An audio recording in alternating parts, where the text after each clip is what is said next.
serentak oleh jejaring radio publik daerah seluruh Indonesia, Lembaga Penyiaran Publik Lokal LPPL Indonesia, anggota Indonesia Persada ID. Berita Indonesia Live merangkum berita-berita teraktual dari berbagai daerah di tanah air, ekonomi, politik, pemerintahan, sosial, pariwisata, dan budaya.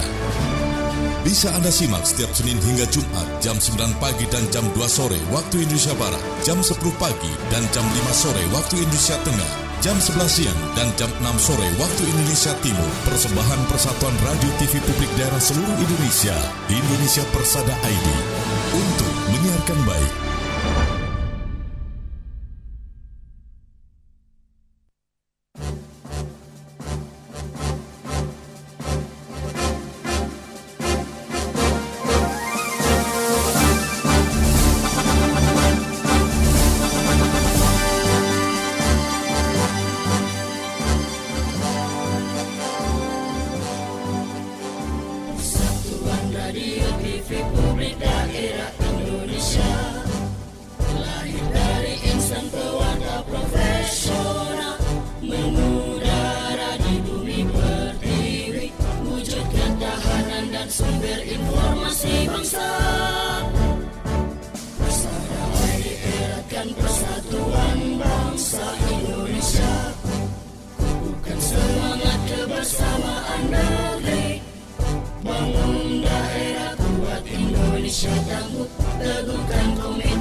Assalamualaikum warahmatullahi wabarakatuh. Salam jumpa pendengar LPPL Indonesia. Inilah Berita Indonesia Live yang kembali hadir membawa kabar dari seluruh penjuru tanah air. Edisi Senin 10 November 2025 bersama saya Rara Anggita dari LPPL Buana Asri FM Sragen, Jawa Tengah sebagai radio host.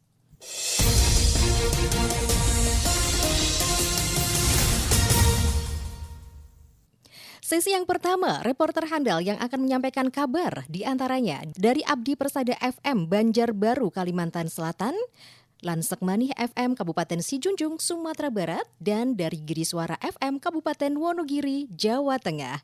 Baik mendengar LPPL Indonesia, kita dengarkan untuk kabar selengkapnya. Yang pertama, dari Abdi Persada FM Banjarbaru, Kalimantan Selatan, mengenai pemerintah Provinsi Kalsel segera bangun jalan lintas tengah untuk memecah arus lalu lintas menuju Benua Enam. Dan informasi selengkapnya akan disampaikan rekan Fitri Hidayah dari Abdi Persada FM Banjarbaru, Kalimantan Selatan. Rekan Fitri, informasi Anda. Baik, terima kasih rekan Rara Anggita. Dari Kalimantan Selatan kami kabarkan, pemerintah Provinsi Kalimantan Selatan akan membangun jalan lintas tengah mulai tahun 2027 mendatang. Rencana ini disampaikan Gubernur Kalimantan Selatan Muhyiddin. Gubernur Muhyiddin mengatakan jalan tersebut akan menghubungkan kawasan strategis dari Jalan Mali-Mali hingga kawasan Banua Anam, melintasi sejumlah kabupaten seperti Tapin, Hulu Sungai Selatan, Hulu Sungai Tengah, Balangan, dan Tabalong. Proyek jalan ini ditargetkan memiliki lebar 30 meter dan panjang sekitar 30 km dengan tres yang menghubungkan Mali-Mali di Mataraman hingga Jalan Tol Binuang.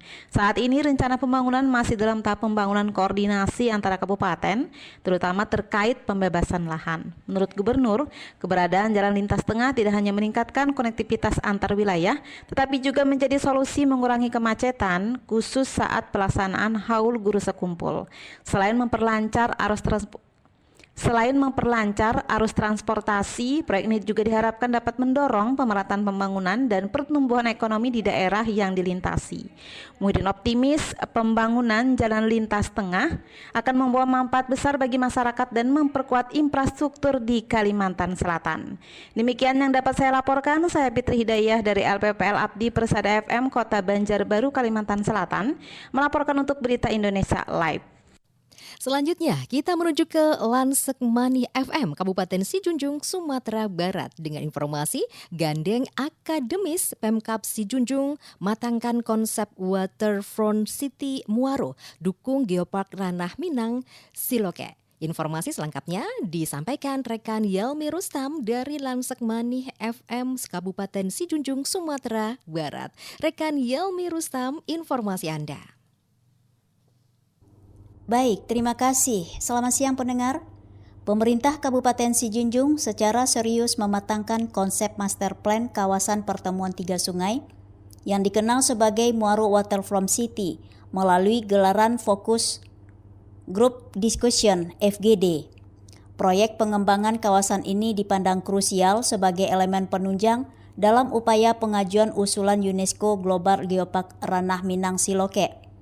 Bertempat di Balerung Lansek Mani pada Senin 3 November 2025, FGD tersebut menghadirkan beragam pemangku kepentingan, termasuk akademis terkemuka dari Universitas Andalas untuk memastikan perumusan rencana yang komprehensif dan berkelanjutan. Kolaborasi erat antara Pemkab Sijunjung dan dunia akademik menjadi pondasi utama dalam perancangan master plan ini. Dekan Fakultas Teknik UNAN Profesor Dr. Insinyur Isprima Nanda ST MT IPU menegaskan komitmen lembaganya untuk berkontribusi aktif, bahkan menyebutkan adanya rencana kerjasama segitiga yang melibatkan pemerintah Kabupaten Sijunjung, Fakultas Teknik UNAN, dan Universitas Kebangsaan Malaysia. Inisial ini merupakan tindak lanjut dari kerjasama yang telah terjalin lama dan sejalan dengan dorongan agar perguruan tinggi, khususnya para guru besar, dapat lebih banyak berkiprah di luar kampus dan menjalin kemitraan strategis. Bupati Sijunjung Beni Dwifa Yuswir SSTP MSI yang hadir melalui sambungan Zoom meeting menyampaikan apresiasi mendalam kepada tim akademis yang terlibat dalam riset rencana pembangunan ini. Ucapan terima kasih secara khusus ditujukan kepada tim ahli yang dipimpin oleh Profesor Febrin dengan harapan besar bahwa rencana pembangunan Waterfront City Muaro ini akan membawa manfaat signifikan dan kemajuan bagi Kabupaten Sijunjung di masa mendatang. Hal ini menunjukkan dukungan penuh dari pemerintah daerah terhadap proyek yang diharapkan menjadi penggerak ekonomi lokal tersebut. Profesor Dr. Insinyur Febrim Anas Ismail MT selaku tim ahli Waterfront City Muaro memaparkan secara rinci konsep dan potensi besar dari pengembangan kawasan ini. Ia menyoroti keuntungan strategis berupa lahan yang masih kosong atau free di kawasan pertemuan tiga sungai tersebut yang mempermudah proses pengembangan tanpa perlu perjuangan berarti seperti membangun di tengah kota padat. Proyek ini diharapkan akan menjadi ikon baru Kota Muaro yang tidak hanya mendorong ekonomi lokal, tetapi juga melengkapi status geopark global di kawasan tersebut. FGD yang melibatkan stakeholder dari tingkat provinsi dan kabupaten seperti Rektor UNAN, Kepala Bapeda Provinsi, Balai Wilayah Sungai, hingga dinas-dinas terkait, berfokus pada kajian mendalam dan pembahasan prinsip keberlanjutan lingkungan di kawasan pertemuan tiga sungai Nagari Muaro. Melalui pertukaran ide dan pandangan dari berbagai sektor, pertemuan ini ditargetkan mampu merumuskan sebuah master plan yang matang dan holistik sehingga pengembangan Waterfront City Muaro benar-benar dapat terrealisasi sebagai pusat pengembangan ekonomi baru yang selaras dengan pelestarian lingkungan. Demikian Yelmi Rustam dari Radio LPPL Lansek Mani Sijunjung, Sumatera Barat melaporkan untuk Berita Indonesia Live. Kita menuju ke Giri Suara FM, Kabupaten Wonogiri, Jawa Tengah. Informasi mengenai pelajar Wonogiri raih juara 1 Festival Dalang Anak Nasional 2025. Informasi selengkapnya disampaikan rekan Dias dari Giri Suara FM, Kabupaten Wonogiri, Jawa Tengah. Rekan Dias, informasi Anda. Baik, terima kasih. Pendengar LPPL Indonesia, prestasi membanggakan kembali ditorehkan oleh generasi muda Kabupaten Wonogiri, Respati Listiatmoko, siswa kelas 8 SMP Pangudi Luhur Giriwoyo, berhasil meraih juara 1 Festival Dalang atau FDA Nasional 2025 kategori B yang digelar pada tanggal 3 hingga 5 November 2025 di Gedung Pewayangan Kautaman, Taman Mini Indonesia Indah TMII, Jakarta. Dalam ajang bergengsi yang mempertemukan 28 dalang cilik dari 9 provinsi di Indonesia tersebut, Respati dari Wonogiri tampil memukau dengan membawakan penuh wibawa dan penghayatan mendalam saat membawakan lakon Probo Kusumo Labuh bergaya pewayangan khas Surakarta. Penampilannya yang berkarakter kuat dan penuh jiwa berhasil mencuri perhatian Dewan Juri serta memukau para penonton. Panggah Triasmara Budaya, Kabid Kebudayaan Disdikbud Wonogiri mengatakan keberhasilan Respati tidak datang begitu saja. Selain bakat alami dan kerja keras, prestasi tersebut juga didukung penuh oleh berbagai pihak, mulai dari keluarga, pihak sekolah, hingga pendamping dari PEPADI atau Persatuan Pedalangan Indonesia Wonogiri dan Dinas Pendidikan dan Kebudayaan Kabupaten Wonogiri. Lebih lanjut, Panggah mengatakan keberhasilan Respati merupakan wujud nyata bahwa seni pedalangan masih hidup dan dicintai oleh generasi muda dan merupakan kebanggaan luar biasa bagi Wonogiri dan Jawa Tengah. Festival Dalang Anak Nasional 2025 diikuti perwakilan dari DKI Jakarta, Jawa Barat, Jawa Timur, Banten, Lampung, DIY, Jambi, NTB, dan Jawa Tengah. Dari Jawa Tengah terdapat 5 peserta yang lolos ke tingkat nasional. Kemenangan Respati menambah daftar panjang prestasi Jawa Tengah dalam seni tradisi dan menjadi inspirasi bagi generasi muda untuk terus mencintai serta melestarikan warisan budaya bangsa. Ajang FDA sendiri menjadi wadah penting bagi generasi dalang muda memastikan seni wayang kulit tetap bertahan di tengah arus modernisasi. Dengan capaian tersebut, Respati tidak hanya mengharumkan nama Wonogiri, tetapi juga menjadi simbol harapan baru bagi kelestarian budaya Jawa di masa depan. Demikian saya Dias dari LPPL Radio Giri Suara Wonogiri, Jawa Tengah melaporkan untuk Berita Indonesia Live. Reporter-reporter handal di sesi yang pertama sudah kita ikuti informasinya, mulai dari rekan Fitri Hidayah, kemudian disusul rekan Yelmi Rustam, dan baru saja rekan Dias. Terima kasih rekan-rekan reporter yang luar biasa, selamat bertugas kembali. Baik, sesaat lagi kita akan masuk di sesi yang kedua setelah jeda berikut ini.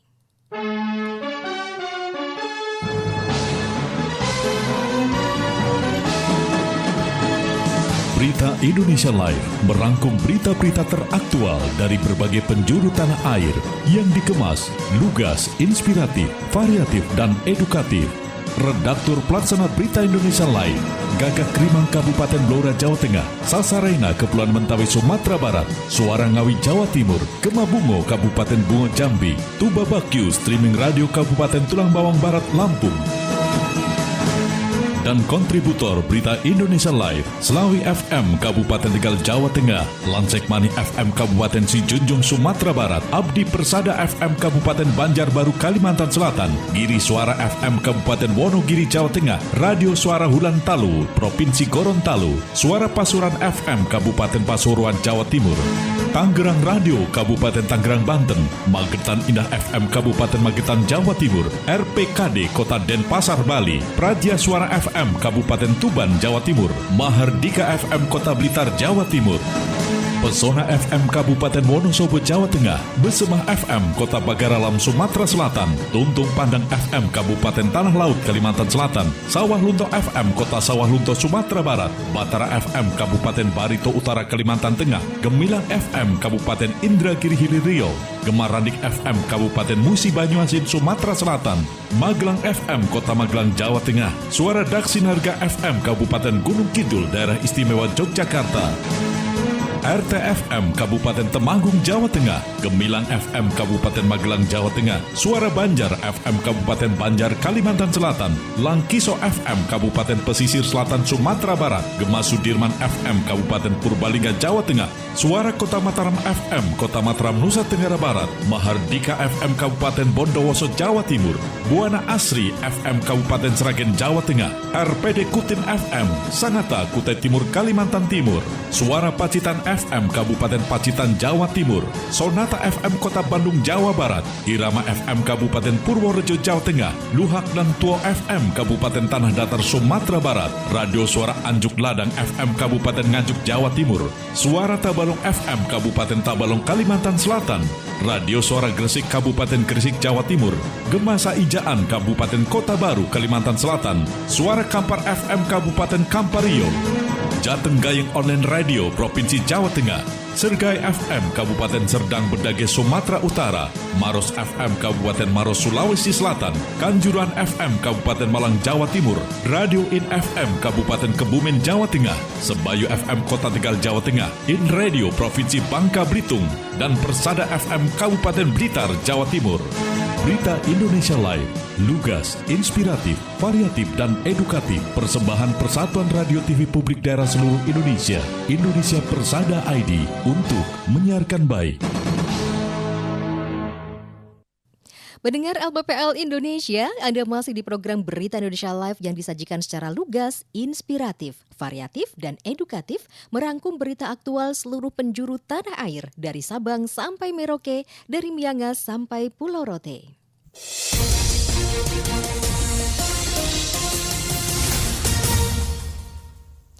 Sesi yang kedua sudah siap reporter berikutnya yang akan menyampaikan kabar, di antaranya dari RPKD Kota Denpasar, Bali, RKK Ketapang, Kabupaten Ketapang, Kalimantan Barat, dan Suara Pasuruan 107 FM, Kabupaten Pasuruan, Jawa Timur. Sebelum kita dengarkan kabar dari reporter di sesi yang kedua, terlebih dahulu kita awali sesi kedua ini dengan Persada ID Talks. Persada ID Talks. Persada ID Talks.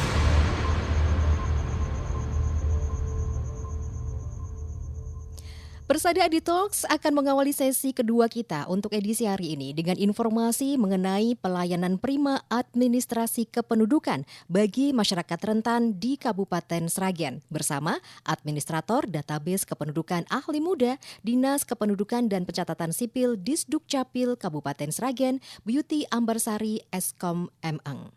Apa kabar mitra Buana dan saudara pendengar? Salam jumpa dari 94,7 Buana Asri FM, Radio Publik Kabupaten Sragen. Saya Rara Anggita.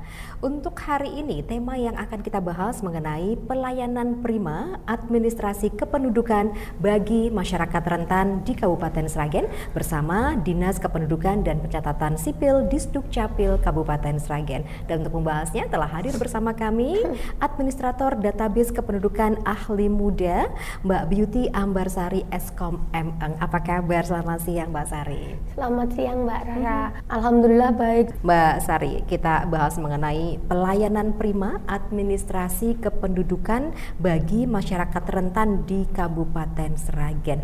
Nah, ini Rara pengen tanya dulu, apa yang dimaksud dengan masyarakat rentan dan siapa saja mereka ini? Menurut Permendagri nomor 96 tahun 2019, masyarakat rentan adalah korban bencana alam, korban bencana sosial, orang terlantar, dan komunitas terpencil, Mbak Rara. Di sini korban bencana alam jelas deh, korban banjir, kebakaran, atau gempa bumi itu korban bencana alam. Kalau korban bencana sosial itu seperti kerusuhan atau konflik, Mbak Rara. Jadi dengan adanya kerusuhan atau konflik kan biasanya ada perpindahan penduduk itu. Nah, di situ bisa dikatakan penduduk rentan karena dia mengalami hambatan dalam mengurus dokumen kependudukannya. Kemudian orang terlantar. Kalau orang terlantar di sini jelas banget ya Mbak. Orang terlantar itu orang yang tidak bisa memenuhi kebutuhan primernya, sandang pangan papannya tidak terpenuhi. Jadi dia tidak dapat memenuhi kebutuhan dasar dan itu termasuk kategori penduduk rentan. Komunitas terpencil pun juga begitu, dia berada di suatu tempat terpencil sehingga sulit medan dan sulit dijangkau, Mbak. Jadi memang untuk pengurusan administrasi, jangankan pengurusan administrasi kependudukan ya, untuk kebutuhan dasar mereka sendiri aja mungkin sulit untuk dijangkau.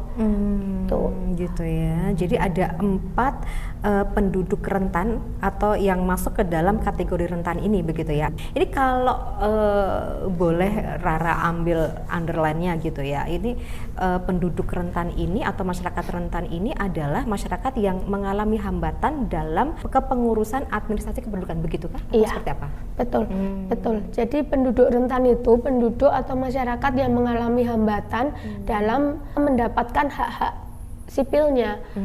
Ya, contohnya juga mendapatkan hak mendapatkan mengurus administrasi kependudukan, mereka juga namanya orang terlantar ya, Mbak. Otomatis mereka tidak bisa mencukupi kebutuhan primer, otomatis dia juga tidak bisa mencukupi kebutuhan dasar mereka sendiri, dan mereka mengalami kesulitan untuk seumpama menjangkau daerah. Kalau komunitas terpencil otomatis kan jauh dari kotanya, Mbak. Otomatis dia juga susah menjangkau daerah perkotaan untuk mencari dokumen kependudukan atau mungkin untuk memenuhi kebutuhan dasar mereka sendiri, seperti itu. Nah, untuk urgensinya sendiri, administrasi kependudukan bagi penduduk rentan ini seperti apa ini? Apakah ini memang ketika mereka tadi ya ada yang terkena bencana alam, kemudian perpindahan yang besar karena bencana sosial tadi, kemudian orang-orang di tempat yang terpencil begitu, administrasi kependudukan ini memiliki arti penting apa ini untuk mereka ini, Mbak Sari? Iya, pendataan penduduk rentan administrasi kependudukan kan tujuan utamanya agar penduduk yang masuk dalam kategori rentan tersebut ya, Mbak, mendapatkan hak-hak administratif yang seharusnya mereka dapatkan. Data dari Dukcapil ini kemudian kan bisa menjadi dasar penerbitan surat-surat dokumen administrasi kependudukan yang mereka butuhkan. Jadi penduduk yang masuk dalam kategori rentan ini bisa tetap memiliki akses terhadap layanan publik dan hak-hak dasar lainnya. Ya sekarang aja contohnya, Mbak, kita mau mengakses, kita mau mendapatkan hak jaminan kesehatan, mungkin dari BPJS, syaratnya apa? Mempunyai KTP. Jadi sekarang semua penduduk rentan baik itu lansia, disabilitas, ODGJ, jika akan mendapatkan jaminan kesehatan dari BPJS harus memiliki KTP, harus bernik, harus masuk di KK, jadi harus bernik. KK-nya pun juga diupayakan KK yang baru yang berbarcode. Tuh. Jadi urgensinya agar mereka juga walaupun mereka rentan, mereka memiliki keterbatasan, mereka memiliki hambatan, tapi mereka tetap harus mendapatkan hak-hak sipil mereka sebagai warga negara. Betul. Apalagi kalau ini ya terkait yang tadi ya korban bencana alam dan juga korban bencana sosial ini, ketika mereka mau mengakses bantuan mungkin membutuhkan itu juga ya. Iya, betul. Itu juga fungsinya pendataan penduduk rentan juga di situ agar bantuan dari pemerintah cepat tersalurkan dan tepat sasaran, Mbak Rara. Jadi kan nanti kelihatan, oh ini yang difabel, ini yang lansia membutuhkan bantuan ODGJ, seperti itu. Gitu ya. Kalau untuk jam layanan sendiri nih Mbak Sari, yang akan melakukan perekaman data atau mungkin nanti yang mau minta teman-teman dari Dukcapil datang ke rumah ataupun datang ke titik lokasi yang sudah ditentukan bersama-sama untuk perekaman atau mungkin untuk nanti yang mau memperbarui begitu dokumen kependudukan dari warga Sragen, ini gimana ini untuk jam layanannya? Kalau jam layanan di dinas jam 8 pagi sampai setengah 4 sore, Mbak, itu Senin sampai Kamis. Kalau Jumat jam 8 pagi sampai jam 2 siang. Tapi kalau seumpama ada yang urgent, dia membutuhkan KTP untuk operasi, itu kan urgent ya, Mbak. Kita nggak bisa kalau pakai jam kayak gitu. Ya, betul. Waktu itu sudah hari Jumat, sudah jam setengah 3. Mau dan tutup kantor. Udah pulang, udah jam pulang, setengah 3 udah jam pulang, Mbak. Jumat sampai setengah 3. Gitu. Tapi karena ada urgent kayak gitu, tetap kita berangkat ke RS, kita melakukan perekaman. Oh, di RS berarti? Untuk ininya apa namanya fisik dari KTP-nya bisa langsung dikeluarkan atau seperti apa? Kalau hari biasa biasanya kita menunggu penunggalan dari pusat, tapi kita tetap terus pantau. Nanti setelah dinyatakan statusnya print ready record atau PRR, kita langsung cetak, langsung kita serahkan. Gitu ya. Yang penting ini terekam dulu datanya, gitu ya berarti ya. Dulu. Oh, datanya ada dulu lah gitu ya. Nanti untuk fisiknya KTP itu nanti bisa muncul, tapi kalau bisa di print out sekalian juga bisa sekalian diberikan. Kalau untuk persyaratan yang harus dibawa apa saja nih Mbak Sari? Datang langsung bisa diproses. Kalau untuk perekaman KTP syaratnya cuma fotokopi KK. Kalau untuk KIA persyaratannya fotokopi akta lahir, fotokopi KK, fotokopi KTP orang tua, dan pas foto anak jika usia anak di atas 5 tahun.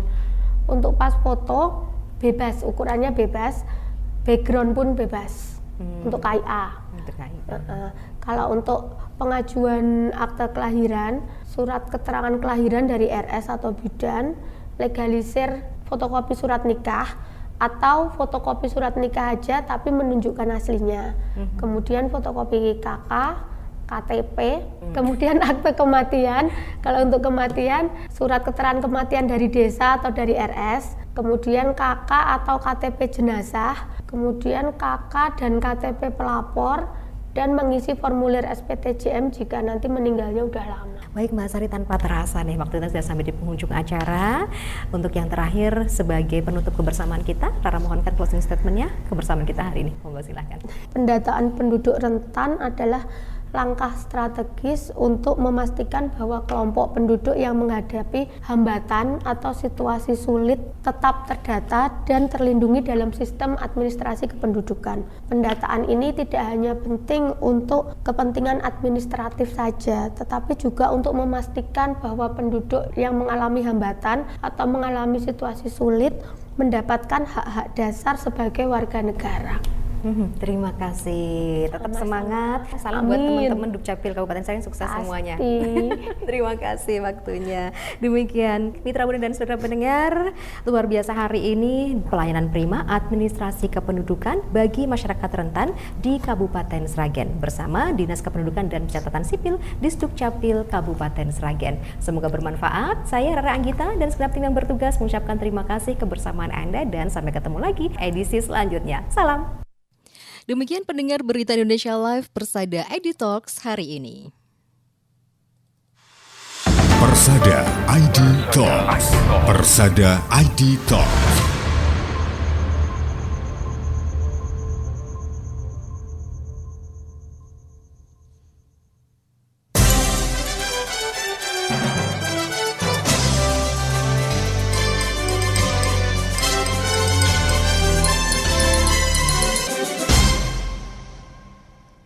Pendengar OPPL Indonesia, langsung saja kita dengarkan kabar dari reporter handal kita di sesi yang kedua. Yang pertama dari RPKD Kota Denpasar, Bali mengenai Sanur Village Festival ke-18 digelar di Muntik Siokan, Mertasari, Sanur, Bali. Informasinya akan disampaikan rekan Adiani dari RKPD Kota Denpasar, Bali. Rekan Adiani, informasi Anda. Selamat siang pendengar Berita Indonesia Live. Wali Kota Denpasar I Gusti Ngurah Jaya Negara membuka dan menghadiri Sanur Village Festival ke-18 tahun 2025. Sanur Village Festival kembali hadir pada 7 sampai 9 November 2025 di Muntik Siokan, Pantai Mertasari, Sanur. Gelaran ke-18 ini mengangkat tema Guna Dusun yang dianggap memiliki makna mendalam tentang pengabdian diri dan pemanfaatan ilmu pengetahuan bagi masyarakat luas. Festival ini dirancang untuk memadukan keindahan budaya Bali dengan semangat kebersamaan melalui musik, kuliner, seni, budaya, dan gaya hidup berkelanjutan. Ketua Yayasan Pembangunan Sanur, Ida Bagus Gede Sidarta Putra, mengatakan bahwa festival tahunan yang menjadi ikon kawasan pesisir Kota Denpasar ini diharapkan mampu menarik kunjungan wisatawan sekaligus memperkenalkan berbagai potensi Sanur. Sanur Village Festival ke-18 juga berkolaborasi dengan Bali Rockin' Blues Festival. Kolaborasi ini menjadi simbol semangat bagi Sanur untuk terus beradaptasi, berinovasi, dan menghadirkan festival yang bukan hanya meriah, tapi juga bermakna bagi masyarakat dan dunia pariwisata Bali. Lebih lanjut, ia menyampaikan bahwa keberlangsungan festival selama 18 tahun ini tidak lepas dari dukungan seluruh elemen masyarakat, pelaku pariwisata, pemerintah, dan komunitas kreatif yang terus menjaga semangat gotong royong khas Sanur. Gus Desidarta berharap pengangkatan tema Guna Dusun dalam Sanur Village Festival ke-18 ini dapat menginspirasi masyarakat untuk terus berkarya dan menjaga keseimbangan antara adat, budaya, dan pariwisata. Semoga nilai-nilai ini bisa memberi manfaat dan kemakmuran bagi masyarakat Sanur dan Bali pada umumnya. Sanur Village Festival tahun ini juga menghadirkan fasilitas shuttle bus listrik milik pemerintah Kota Denpasar untuk memudahkan mobilitas pengunjung. Bus ini beroperasi di beberapa titik sekitar Sanur, sementara kendaraan pribadi bisa diparkir di kantong parkir yang telah disiapkan. Kami juga memanfaatkan shuttle bus listrik untuk sekaligus mengenalkan soal kendaraan listrik dan mengurangi kemacetan serta meningkatkan kenyamanan pengunjung yang ingin mengunjungi Sanur Village Festival. Kepala Bidang Pemasaran Dinas Pariwisata Kota Denpasar, Trisna Aryani menyambut baik hadirnya event tahunan ini. Menurutnya, Sanur Village Festival dapat mempromosikan wisata Sanur sebagai wilayah tujuan wisata yang unggul di Kota Denpasar. Demikian berita hari ini, saya Adiani dari LPPL Radio Publik Kota Denpasar melaporkan untuk Berita Indonesia Live.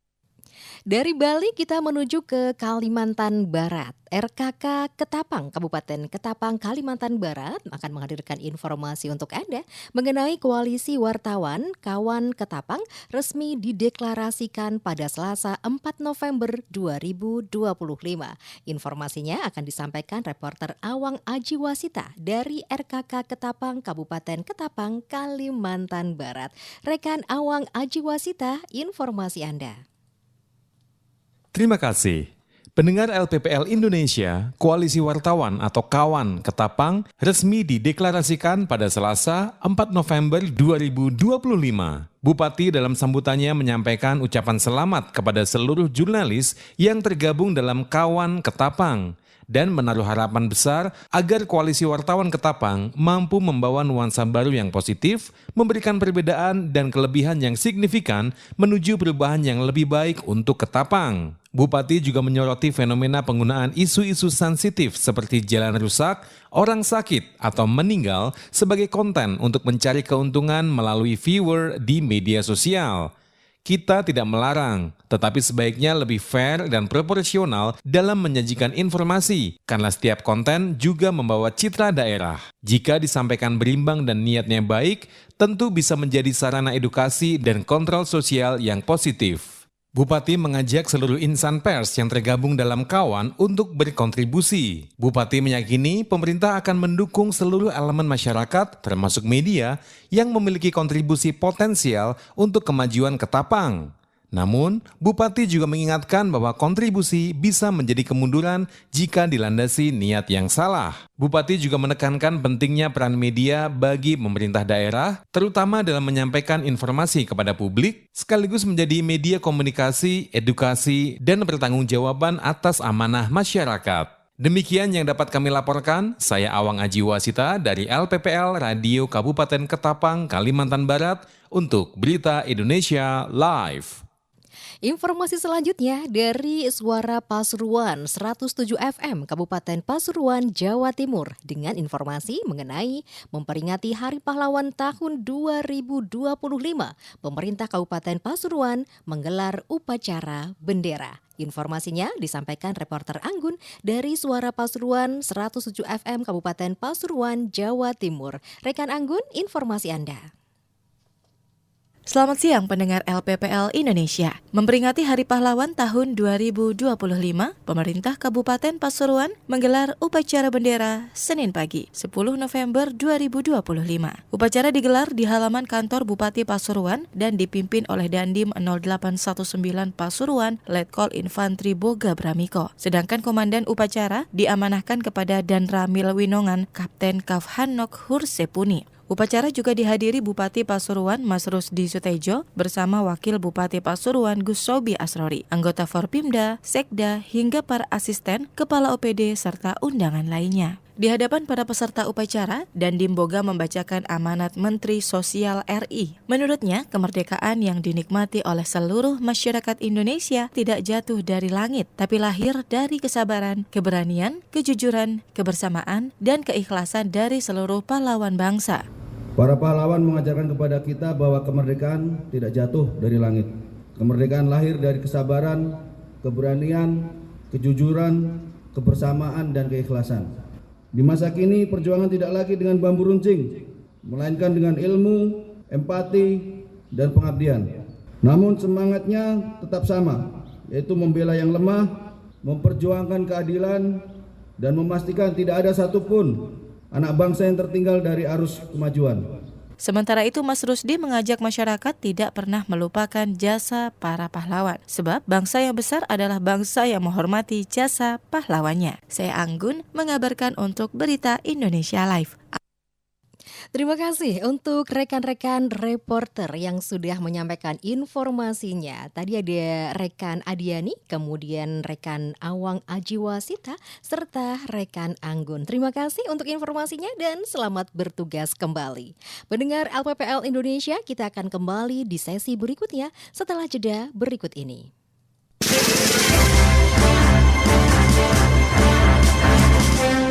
Dari penjuru tanah air, kami kabarkan informasi dan berita teraktual. Berita Indonesia Live. Merangkum berbagai peristiwa aktual, informasi politik, ekonomi, sosial, pendidikan, seni, budaya dari seluruh penjuru Indonesia yang dikemat dan disampaikan secara lugas, inspiratif, variatif, dan edukatif. Disiarkan secara serentak oleh LPPL seluruh Indonesia yang tergabung dalam Indonesia Persada ID. Saat ini kami sedang berada di Desa Sering, Provinsi Riau, di mana sebelumnya di lokasi ini kepadatan di kawasan ini juga disebabkan adanya kondisi bottleneck atau penyempitan jalur di beberapa kawasan di Bogor ini. Lebih terasa pada sore hari. Nah, ketika sore hari, jalan pandang pun sendiri untuk arus lalu lintas di darat ini tidak terlalu terkena dampak. Simak dan dengarkan Berita Indonesia Live. Disiarkan secara live setiap hari Senin sampai dengan hari Jumat pukul 14 waktu Indonesia Barat, pukul 15 waktu Indonesia Tengah, dan pukul 16 waktu Indonesia Timur. Dan siaran re-airing atau tunda di hari berikutnya. Berita Indonesia Live, lugas, inspiratif, variatif, dan edukatif. Persembahan Indonesia Persada ID untuk menyiarkan baik.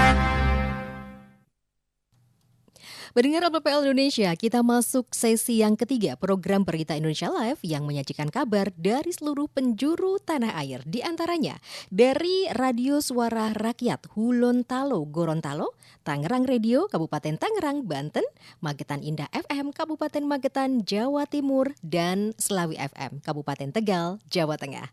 Sebelum kita dengarkan kabar dari reporter di sesi yang ketiga, terlebih dahulu kita dengarkan laporan khusus dari Dapur Redaksi Berita Indonesia Live. Ada redaktur Aan Kasyanto. Silakan. Pendengar LPPL Indonesia, Presiden Prabowo Subianto memimpin upacara ziarah nasional dan renungan suci dalam rangka peringatan Hari Pahlawan di Taman Makam Pahlawan Nasional Utama atau TMPNU Kalibata, Jakarta pada Minggu 9 November 2025 tengah malam. Presiden Prabowo tiba di TMP Kalibata sekitar pukul 23:44 waktu Indonesia Barat, didampingi oleh Wakil Presiden Gibran Raka Buming Raka. Setibanya di tempat upacara, Prabowo memimpin jalannya upacara dan melakukan peletakan karangan bunga bertuliskan "Pahlawanku, teladanku, terus bergerak melanjutkan perjuangan" di depan monumen TMPN Kalibata. Berdasarkan tayangan kanal YouTube Sekretariat Presiden, usai prosesi peletakan karangan bunga, Kepala Negara tampak memberikan hormat. Kemudian Prabowo memimpin mengendingkan cipta. Kepala Negara pun menyampaikan beberapa pesan sebelum lagu ciptaan Turno Prawit berkumandang. Kepala Negara mengajak untuk mengenang arwah dan jasa para pahlawan yang telah gugur untuk membela kemerdekaan, kedaulatan, dan kehormatan bangsa Indonesia, khususnya mereka-mereka yang gugur dalam pahlawan terhadap kekuatan asing yang mendukung penjajahan kembali ke bangsa Indonesia oleh bangsa asing.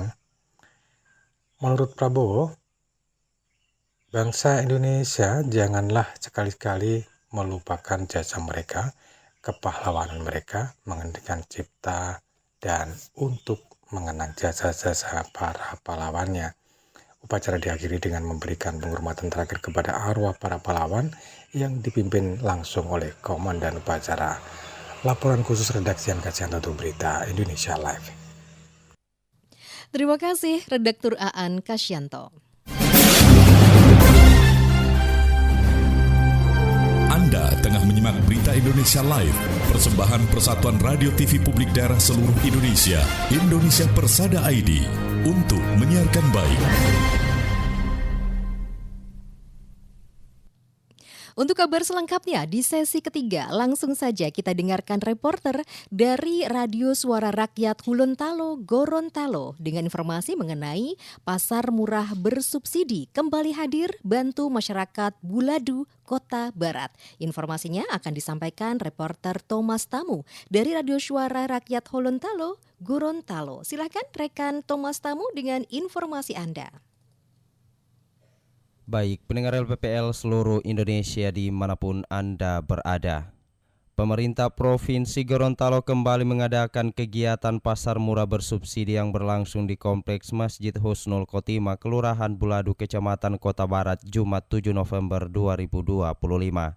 Kegiatan ini dihadiri langsung oleh Wakil Gubernur Gorontalo Ida Syaida Rusli Habibi, sekaligus mewakili Gubernur dalam menyampaikan informasi penting mengenai program pemerintah.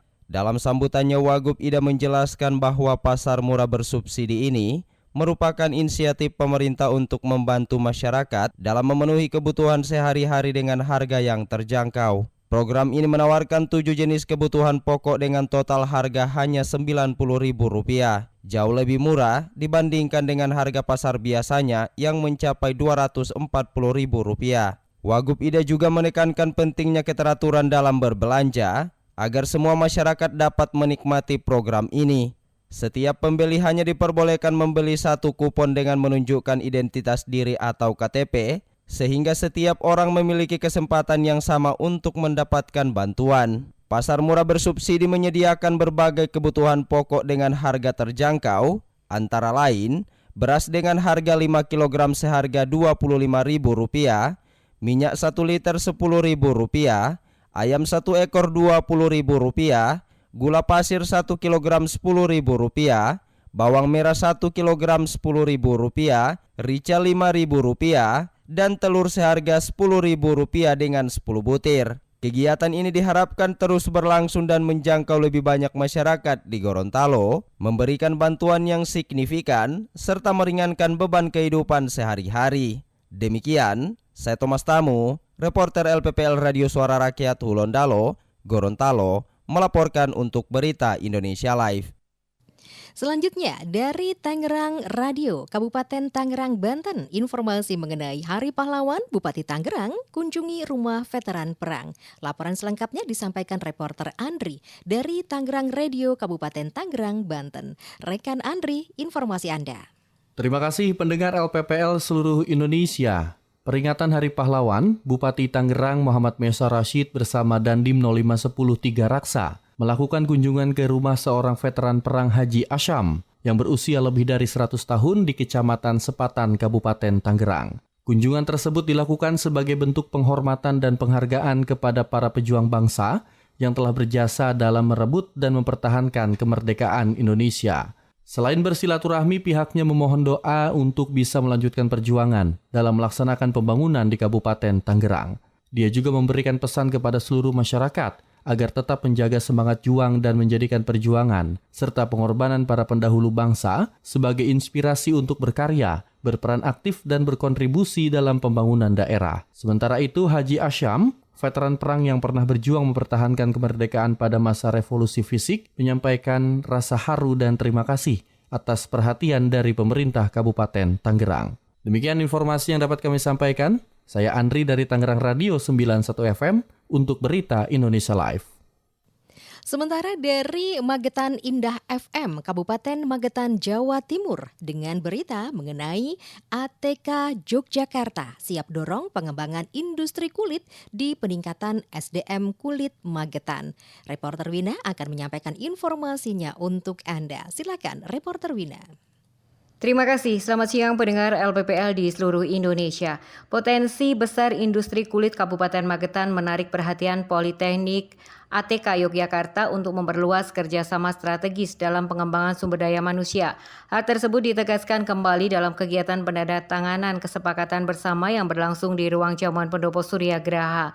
Disampaikan oleh Direktur Politeknik ATK Yogyakarta Dr. Sony Taufan SHMH, bahwa hasil pengamatan lapangan menunjukkan kesiapan infrastruktur serta peluang pengembangan industri kulit di Magetan. Menurutnya, kolaborasi ini akan menjadi langkah konkret dalam membangun ekosistem pendidikan dan industri kulit yang kuat di daerah. Sony juga menegaskan komitmen ATK sebagai institusi di bawah Kementerian Perindustrian untuk memberikan kontribusi nyata di daerah. Melalui kemitraan ini, ATK Yogyakarta dan Pemkab Magetan akan mendorong penguatan pendidikan vokasi serta program pengembangan kompetensi termasuk pelatihan dan pendampingan UMKM berbasis kulit. Sinergi tersebut diharapkan menjadi fondasi penting dalam menjadikan Magetan sebagai salah satu pusat industri kulit yang kompetitif di Indonesia. Demikian informasi dari LPPL Radio Magetan Indah FM Magetan, Jawa Timur. Wina melaporkan untuk Berita Indonesia Live. Menutup sesi ketiga kita dari Selawi FM Kabupaten Tegal, Jawa Tengah. Informasinya mengenai Hadat Alwi dan Festival Sate Tegal siap ramaikan pembukaan MTQH Jawa Tengah. Laporan selengkapnya disampaikan reporter Ica Anasya dari Selawi FM Kabupaten Tegal, Jawa Tengah. Rekan Ica Anasya, informasi Anda. Penyanyi musik religi Hadat Alwi akan meramaikan acara pembukaan Musabaqah Tilawatil Quran dan Hadis MTQH ke-31 tingkat Jawa Tengah tahun 2025 di lapangan kantor pemerintah Kabupaten Tegal pada Senin malam 10 November 2025. Bupati Tegal Ishak Maulana Rohman saat memimpin rapat menyampaikan kesiapannya sebagai tuan rumah penyelenggaraan MTQH tingkat provinsi yang akan berlangsung dari tanggal 10 hingga 14 November 2025. Kegiatan tersebut bukan sekedar ajang festival atau lomba keagamaan Islam, melainkan momentum untuk mempererat ukhuwah Islamiyah warga Jawa Tengah, serta misi mendekatkan umat muslim dengan Al-Quran dan hadis. Sehingga dukungan kesiapan semua pihak sudah harus benar-benar terjalin dan terkomunikasikan dengan baik antara satu dengan yang lainnya. Selain dimeriahkan hiburan musik religi, acara pembukaan MTQH akan diawali dengan Difail Purna Paskibraka Indonesia Kabupaten Tegal ke halaman kantor Pemda dengan membawa bendera merah putih dan bendera Lembaga Pengembangan Tilawatil Quran atau LPTQ. Pengumuman pemenang lomba akan disampaikan saat penutupan MTQH pada Kamis 13 November 2025 malam bersamaan dengan acara Jateng Bersolawat. Adapun bazar UMKM yang terdiri dari 40 stand akan dibuka selama MTQH berlangsung di lingkungan kantor Pemda. Demikian saya Ica Anasya, LPPL Radio Selawi FM Kabupaten Tegal, Jawa Tengah melaporkan untuk Berita Indonesia Live. Demikian informasi dari rekan-rekan reporter di sesi yang ketiga. Ada reporter Thomas Tamu, kemudian rekan Andri, rekan Wina, dan baru saja reporter Ica Anasya. Terima kasih untuk informasinya rekan-rekan semuanya dan selamat bertugas kembali. Demikian pendengar LPPL Indonesia, berita-berita dari tanah air yang tersaji hari ini. Akhirnya saya Rara Anggita beserta tim yang bertugas dari LPPL Buana Asri FM Sragen, Jawa Tengah sebagai radio host pamit undur. Ketemu lagi esok hari. Sampai jumpa. Wassalamualaikum warahmatullahi wabarakatuh.